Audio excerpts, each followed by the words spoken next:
to be educated, but I'm so frustrated. Hello to my loneliness. I guess that ignorance is bliss. Assalamualaikum warahmatullahi wabarakatuh. Kembali lagi di channel ini dengan saya Aditya Kusuma. Oke, pada kesempatan kali ini, di video kali ini saya ingin membahas suatu emiten, suatu perusahaan batubara ya, dimana emiten ini pada tahun lalu membagikan labanya 100% ya. Jadi pemegang saham dapat dividen cukup lumayan, termasuk saya juga. Nah, kali ini untuk yang saya bahas masih seputar cuan dan dividen juga ya. Mungkin teman-teman tahu perusahaan ini namanya PT Bukit Asam atau disingkat dengan PTBA ya. Saya udah megang saham ini sejak tahun 2021, jadi udah memang cukup lama. Nah, yang menjadi concern saya ya, yang melatar belakangi saya membuat video ini, yang pertama PTBA ini kan sudah merilis laporan ya per Desember tahun 2022, namun belum ada belum ada keterangan atau ada pengumuman kapan akan diadakan RUPS untuk pembagian dividennya. Nah, RUPS ini biasanya mereka akan menentukan berapa besaran dividen, siapa saja direksi dan komisaris yang akan berganti gitu.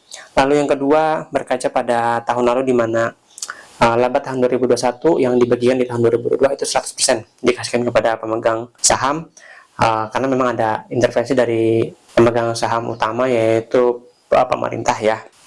Nah, secara kinerja memang PTBA lagi bagus-bagus banget, karena pada saat itu permintaan batubara juga cukup banyak ya, di mana tahun 2022 itu di tahun 2021 itu saham yang laba yang dicapai itu 7,9 T, dan di tahun ini laba yang dicapai per Desember itu adalah 12,6 T atau naik 150% dari tahun yang sebelumnya.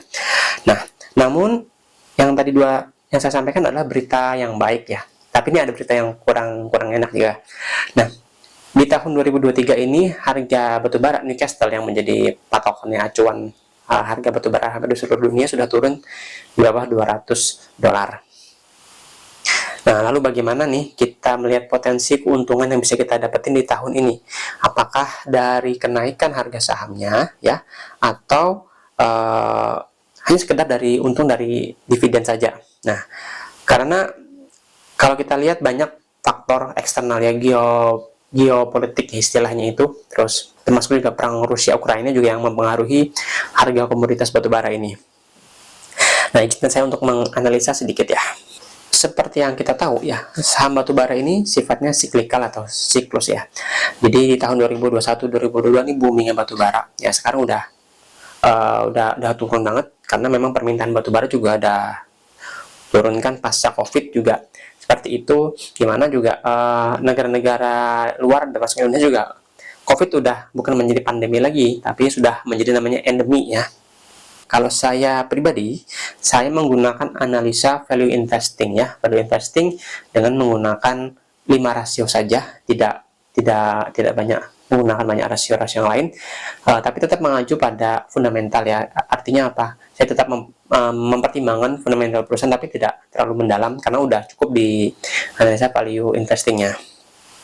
Dimana saya bikin sedikit catatan ya, dari semester pertama, dari kuartal pertama sampai kuartal yang terakhir ini tahun 2022, perusahaan bisa dikatakan kinerjanya cukup bagus.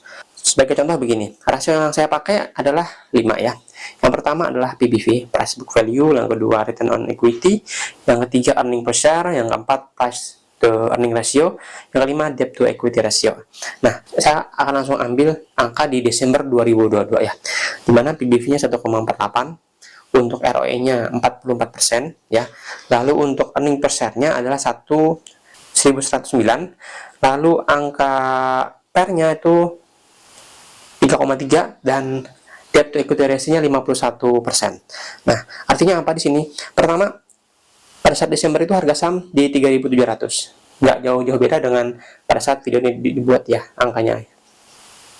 Dimana kalau sekitaran PBV 1,4 itu 1,5 ya masih dianggap mahal ya, karena saham-saham yang sifatnya cyclical ya, batubara itu mau dibilang murah dan layak untuk dibeli itu di bawah 1 atau mendekati 0.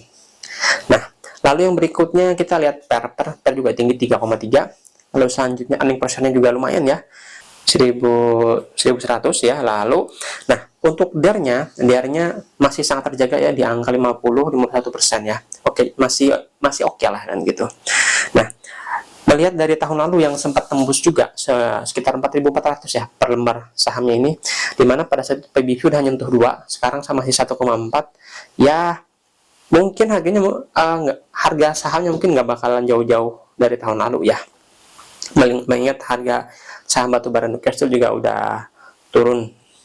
Nah, jadi kalau misalnya kita pengen ngambil untung ya, dari perbedaan selisih harga mungkin masih bisa tipis-tipis, tapi untuk dividen ya kita masih mengharapkan berapa sih nanti pembagian saham yang akan diputuskan gitu. Soalnya kalau tahun lalu 100% pembagian sahamnya udah lumayan, apalagi kalau tahun ini walaupun tidak semua dibagikan 100% kepada pemegang saham, at least mungkin sekitar 70-80% dibagikan kepada pemegang saham, itu udah lumayan banyak banget ya. Nilainya mungkin udah setara seperti dividen yang tahun lalu. Nah, simpelnya apa? Nah, yang pertama, saya masih menunggu RUPS dari PTBA ya, berapa persen yang akan dibagikan dari total laba yang dikumpulin sama PTBA. Lalu walaupun tidak 100% yang dibagikan seperti yang tahun lalu, saya udah cukup happy sebenarnya, karena secara dividen tunainya, secara tunai juga udah besar gitu. Lalu nah, berkaca dari tahun lalu ya, pemerintah juga melakukan intervensi juga ya, di mana memang BUMN didorong untuk memberikan kontribusi kepada negara sebesar-besarnya, termasuk PTBA ya. Lalu yang terakhir adalah saya juga sedang memantau harga saham ya, karena saya juga mungkin akan melepas saham ini ya, tapi masih nunggu di harga yang terbaik ya. Kita sih, kalau saya tidak berharap angkanya terlalu tinggi ya, tinggi banget enggak, yang penting sudah cukup cuan ya, karena juga didukung oleh dividen. Tapi tetap saya mempertimbangkan PBV ya. Kalau udah PBV-nya mungkin di atas 2 atau mencapai 2, mungkin akan saya lepas sambil kita lihat dividennya. Mungkin itu aja untuk video kali ini ya, tentang sedikit analisa PTBA ya. Semoga ini bermanfaat ya buat saya pribadi dan juga buat teman-teman yang menonton video ini. Have nice investing. Wassalamualaikum warahmatullahi wabarakatuh.